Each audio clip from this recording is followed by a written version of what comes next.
ආයුබෝවන් මිත්‍රවරුනි. මීට පැය දෙකකට විතර කලින් දැකපු ප්‍රවෘත්තියකින් මිත්‍රවරුනි මම තාම සතුටටපත් වෙලා ඉන්නේ. ඒ සතුට ඔබත් එක්ක හුමාරු කරගන්න තමයි මේ වීඩියෝ කරන්නේ. ඒකට හේතුව තමයි හිටපු දකුණු අප්‍රිකානු සුපිරි ක්‍රීඩකයෙක් වන ගැරි කර්ස්ටන් ලංකාවේ නිත්‍ය පුහුණුකරු විදියට 2026 අප්‍රේල් මාසේ 15 වෙනිදා ඉඳලා පත් කරලා තියෙනවා. මිත්‍රවරුනි ඒ පත් කිරීමත් එක්ක අපි සනත් ජයසූරිය මහත්මයාට සමුදෙමු ප්‍රධාන පුහුණුකරු ධූරේ. ඔය කරපු දේවල් වලට ස්තුතියි. කොහොමද මිත්‍රවරුනි? අප්‍රේල් 15 වෙනිදා ඉඳලා ලංකාවේ ප්‍රධාන පුහුණුකරු වෙන්නේ ගැරි කර්ස්ටන්. මේ ගැරි කර්ස්ටන් ලංකාවේ පුහුණුකරු බවට පත් කිරීම ගැන මම ඉතාම සතුටුපත් වෙනවා මිත්‍රවරුනි. ඒකට ප්‍රධාන කාරණා ගොඩක් තියෙනවා. ඒ කාරණා ටික ඕගොල්ලොත් එක්ක හොමාරු කරගන්න, ෂෙයා කරගන්න තමයි මේ වීඩියෝ කරන්න කල්පනා කළේ. මිත්‍රවරුනි, ඉස්ලාම් ගත්තොත් ගැරි කර්ස්ටන් ලංකාවේ පුහුණුකරු ධූරයට පත් කිරීම ඉතාම හොඳයි. ලංකාවේ ක්‍රිකට් කියන වාහනය නිවැරදි දිශාවට ගෙන යන්න රියදුරු විදියට මේ මොහොතේ ගැරි කර්ස්ටන් අපි යෝජනා කරලා තියෙනවා, හොපත් කරගෙන තියෙනවා. මිත්‍රවරුනි, ඒක ඉතාම හොඳ දෙයක්. හැබැයි ගැටලුව ගැරි කර්ස්ටන්ට ලංකාවේ ක්‍රිකට් ඉස්සරහට ගෙනියන්න ක්‍රිකට් කියන වාහනය ලබා දෙන වාහනය මොකක්ද කියන එක. මිත්‍රවරුනි, හෝන් එකකින් ඇර අනිත් හැමතැනකින්ම සද්දේන AC හරියට වැඩ කරන්නේ නැති, රෝද බකල් ක්ලච් ප්ලේට් හරියට වැඩ කරන්නේ නැති, ගියර් හරියට වැටෙන්නේ නැති ඉතාම නරක වාහනයක් නම් අපි උට ඩ්‍රයිව් කරන්න, පදවගෙන යන්න මේ මොහොතේ ලබා දෙන්න මිත්‍රවරුනි, මම හිතනවා ඒක එච්චර සාර්ථක වෙන එකක් නැහැ කියලා. කොහොම නමුත් ඔබට හොඳ වාහනයක් දීලා ඔබට හොඳ මගියු ටිකක් දෙන්න ඕනේ. මිත්‍රවරුනි, මගියෝ කියලා මම මෙතන අදහස් කරන්නේ ක්‍රීඩකයෝ. මේ මගියෝ රියදුරාවට බලපෑම් කරන්නේ නැති, බාධා කරන්නේ නැති, මගින් බහැලා යන්නේ නැති එහෙම මගියු ටිකක් වෙන්න ඕනේ. කොහොම නමුත් මිත්‍රවරුනි, ලංකාවේ නිත්‍ය පුහුණුකරු ගැරි කර්ස්ටන්. අපි බලමු ගැරි කර්ස්ටන්ගේ අතීත භූමිකාව. පළවෙනි දේ මිත්‍රවරුනි, දකුණු අප්‍රිකාවේ දක්ෂ ක්‍රීඩකයෙක්. අපිට දක්ෂ ක්‍රීඩකයෙක් කියන එක අමතක කළොත් ඔහුගේ පුහුණුකාර ජීවිතය ඇතුලේ ගැරි කර්ස්ටන් මොනවද කරලා තියෙන්නේ කියලා අපි කල්පනා කරලා බලමු. මිත්‍රවරුනි, ඔබට මතක නම් 2007 ඉන්දියාව ලෝකසලාන ක්‍රිකට් තරගාවලියේ පළමු වටින්ම ගෙදර යනවා. ඉන්දියාව ක්‍රිකට් තරගයක් පෙරදුනහම සිදුවෙන්නේ මොකක්ද කියන එක ඔබ දන්නවා. ලෝකසලාන තරගාවලියක පළමු වටින් ගෙදර යන්න සිද්ධ වුණාම වෙන තත්ත්වයක් ඔබට හිතා ගන්න පුළුවන් මිත්‍රවරුනි. ඒ දේ 2007 වුණා. උන්ට විශාල බලපෑමක් ඇති වුණා. විශාල ගැටලු ප්‍රමාණයක් නිර්මාණය වුණා. ඒ ගැටලු නිර්මාණය වෙච්ච මොහොතේ ඉන්දියානු ක්‍රිකට් පරිපාලන මණ්ඩලය ගත්ත ඉතාම දූරදර්ශී තීරණය තමයි මිත්‍රවරුනි, ඔවුන් ප්‍රධාන පුහුණුකරු විදියට ගැරි කර්ස්ටන් ඔවුන්ගේ නායකයා විදියට මහේන්ද්‍ර සිං ධෝනිත් තෝරා ගැනීම. මේ දෙදෙනා මිත්‍රවරුනි ඉතාම නිහඬ දඩයක්කාරයෝ දෙන්නෙක්, ඉතාම සංසම් පුජ්‍යලයන් දෙදෙනෙක්. නමුත් ඔවුන්ගේ ක්‍රියාකාරීත්වය ඉතාම බරපතලයි. කොච්චර මේ දෙන්නා කණ්ඩායම සාර්ථක විදියට මෙහෙවුවද කියනවා නම් 2007 පළමු වටෙන් ගෙදර ගියපු කණ්ඩායම 2011 දී ලෝක කුසලානේ දිනා ගන්නවා.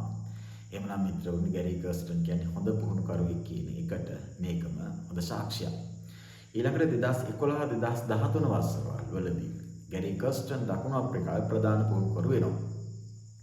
ඔහු ප්‍රධාන පුහුණුකරු විදියට ඔබට මතක නම් 2011 දී ලෝකේ හොඳම ටෙස්ට් ක්‍රිකට් කණ්ඩායම බවට දකුණු අප්‍රිකාව පත් කරනවා. ඒ නිසා මිත්‍රවරුනි, ගැරි කර්ස්ටන් කියන්නේ අතිශය පුහුණුකාර ධූරයට ලංකාව මේ මොහොතේ සුදුසුම පුජ්‍යලයා තමයි. ඒ ගැන කිසිදු තර්කයක්, විවාදයක් නැහැ. ඊළඟට අපි බලමු මිත්‍රවරුනි, මේ මොහොතේ ලංකාවට ගැරි කර්ස්ටන් පුහුණුකරු විදිහට පත් කිරීමෙන් ඇති වෙන වාසිය. පළවෙනි වාසිය තමයි මිත්‍රවරුනි, ඔහු ඉතාම නිහඬ දූරදර්ශී පුජ්‍යලයෙක්. ඒ කියන්නේ නිතර මාධ්‍ය සාකච්ඡාවලට එන, නිතර කතා කරන, නිතර කැමරා වලට පෙනී ඉන්න කෙනෙක් නෙවෙයි.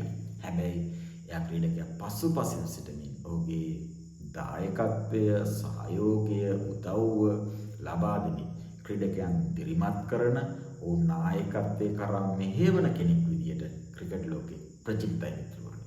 නිසා ඔහු තමයි මේ මොහොතේ අපේ රටේ ලංකාවේ ක්‍රිකට් හදන්න සුදුසුම ආයෝජනය කියලා මට හිතෙනවා. ඒක එක.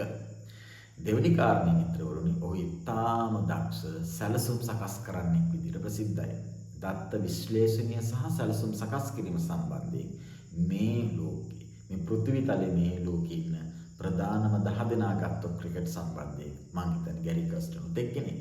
ඒ හින්දා සැලසුම් සකස් කොට, දත්ත විශ්ලේෂණය කොට සැලසුම් සකස් කරලා ලංකාවේ ක්‍රිකට් දිනවන්නේ කොහොමද කියන එක සම්බන්ධයෙන් ගැරි කර්ස්ටන් සිය දායකත්වයේ දක්වාවි. එහෙම වුණොත් අපි දන්නවා මෑතකින් ලංකාවට එන ලොකුම චෝදනාව තමයි දත්ත විශ්ලේෂණය සහ සැලසුම් සකස් කිරීම අසාර්ථකයි. ඒ නිසා ක්‍රිකට් පෙරදෙනවා කියන එක.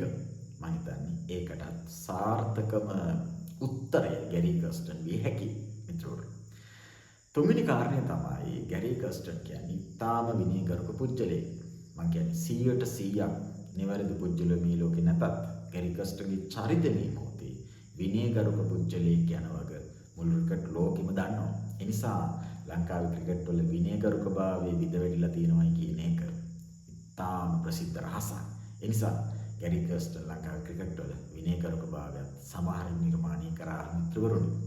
සමහර විට කියලා මම කිව්වේ ලංකාවේ විනයගරුකභාවය හදන එක මේ මොකද ඉතාම අමාරු කාර්යයක් වෙලා තියෙන නිසා.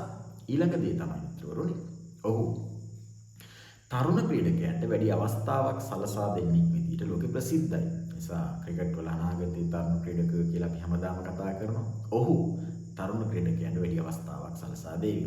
එහෙම වුණොත් ලංකාවේ ක්‍රිකට් ඉතාම ලොකු පිම්මක් පණීවි.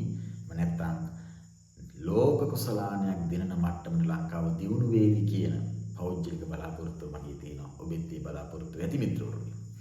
ඊළඟට අපි බලමු මේ මොහොතේ මේ නව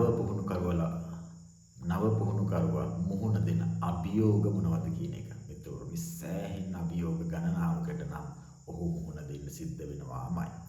පළවෙනි කාරණේ තමයි මිත්‍රවරුනි, ක්‍රිකට් පරිපාලනය, ක්‍රිකට් ක්‍රීඩකයෝ සහ මහා සමාජය දෙක ගනුදෙනු කිරීම, මේ සාධක කළමනාකරණය කිරීම. මිත්‍රවරුනි, මම හිතනවා ඔහුට ක්‍රිකට් පරිපාලනයත් එක්ක, ක්‍රීඩකයොත් එක්ක, මහා සමාජය වෙන අපි සමාජ මාධ්‍ය භාවිතා කරන්නම්, සුබ පතන්නම්, ප්‍රේක්ෂකයෝ අපි මේත් එක්ක මේ කාරණා කළමනාකරණය කරමින් ඉන්න වෙලාවක් නැහැ. අපි මිත්‍රවරුනි කරන්න ඕනේ මේ අපි ඔක්කොම මේ කොල්ලු ටික ඔක්කොම එක තැනකට ඇවිල්ලා මේ ගැන කතා කරලා ඔහුට පිළිගත හැකි මට්ටමේ නැත්නම් සාධාරණ යුක්තිගරුක කාලයක් දෙන්න ඕනි මිත්‍රවරුනි මේ ක්‍රිකට් ඉස්සරහට දියුණු කරන්න. මම මේ වචන වලින් කිව්වේ අපේ ප්‍රේක්ෂකයෝ, ක්‍රීඩකයෝ ගොඩක් අය එක තරගයක් පෙරදුනාට පස්සේ පුහුණු කරුව අයින් කරන කතා කරනවා. එහෙම කරන්න බෑ මිත්‍රවරුනි. හොඳට මතක තියාගන්න. ගැරි කර්ස්ටන් අද ඇවිල්ලා හෙට ලංකාවේ ක්‍රිකට් දිනන්නේ නැහැ. අනිත් ලෝක ශූරතා දිනන්නේ නැහැ මිත්‍රවරුනි. ඒ හින්දා අපි උඩ සැලකිය යුතු කාලයක් ලබා දෙන්න ඕනේ. ඒ වගේ ක්‍රිකට් පරිපාලනය, ක්‍රීඩකයෝ, ප්‍රේක්ෂකයෝ, සමාජය, ඒ වගේම සමාජ මාධ්‍ය භාවිතා කරන මුළු මහත් සමාජය රටක් විදියට අපි උඩ සැලකිය යුතු කාලයක් නිදහසේ මේ කාර්ය කරන්න ඉඩ දෙන්න ඕනේ. එහෙම වුණොත් ඒ කියන්නේ අවුට්පුට් එක, ප්‍රතිඵලය සාර්ථක දෙයක් වෙයි. ඒක තමයි ඔහු මේ මොහොතේ මුහුණ දෙන ලොකුම අභියෝගය. මිත්‍රවරුනි, පෞද්ගලිකව මම ගැරි කර්ස්ටන්ගේ මේ පුහුණුකාර ධූරයටපත් කිරීම ගැන ක්‍රිකට් පාලක මණ්ඩලයට ස්තුති පිරිනමන ගමන් කියන්න තියෙන කාරණේ තමයි මේ කාරණේ කිව්වට පස්සේ මට ගල් ගොල්ල ඉන්න පුළුවන්. ඒ ගැටලුවක් නෑ මිත්‍රවරුනි. මට කියන්න තියෙන කාරණේ තමයි ඇත්තටම ගැරි කර්ස්ටන්ට මේ මොහොතේ ක්‍රිකට් පුහුණුකාර ධූරේ බාර දීම හරියට මරණාසන්න වෙච්ච ලෙඩෙක් හොද කරන්න ලෝකේ ඉන්න හොඳම වෛද්‍යවරයා ගෙන්නීම වගේ දෙයක්. කියන්නේ ලෙඩා මරණාසන්න වෙනකන් හිටියේ ඇයි වෛද්‍යවරයා ගෙන්නන්න කියන ගැටලුව අපිට මේ මොහොතේ තියෙනවා. කොහොම නමුත් මිත්‍රවරුනි, අපි බලමු ගැරි කර්ස්ටන් මොකද්ද කරන්නේ. ඔහු මේ රටේ ක්‍රිකට් දියුණු කරයිද?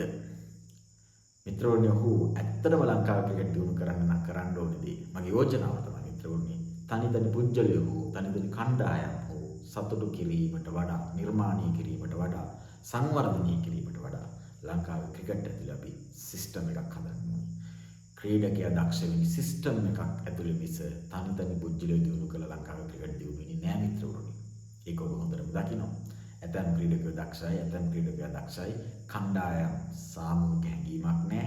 ටීම් ක්‍රියාකාරීත්වයක් නෑ. ඒ නිසා පෙරදෙනවා. ඒ නිසා මිත්‍රවරුනි පෞද්ගලික න්‍යාය පත්‍ර අමතක කරලා ලංකාව ඇතුලේ සැබවින්ම ක්‍රිකට් සිස්ටම් එකක් නිර්මාණය කරන්න පුළුවන් නම් අන්න ඒක තමයි වැදගත්. අපි බලමු ගැරි කර්ස්ටන් මේ වැඩේ කරයිද කියලා. කොහොම නමුත් මිත්‍රෝනි අපිට අවසානට කියන්න තියෙන්නේ ගැරි කර්ස්ටන් අප්‍රේල් මාසේ 15 වෙනිදා ඉඳලා ලංකාවේ ප්‍රධාන පුහුණුකරු අපි බලමු ඔහු යටතේ ලංකාවේ ක්‍රිකට් වලට මොකද්ද වෙන්නේ කියලා. මිත්‍රෝනි මම මේ මාතෘකාව සාකච්ඡා කරා ඉතාම මතු පිටින් මේක ඉතාම ගැඹුරු සංවාදයක් මේක යට තියෙනවා.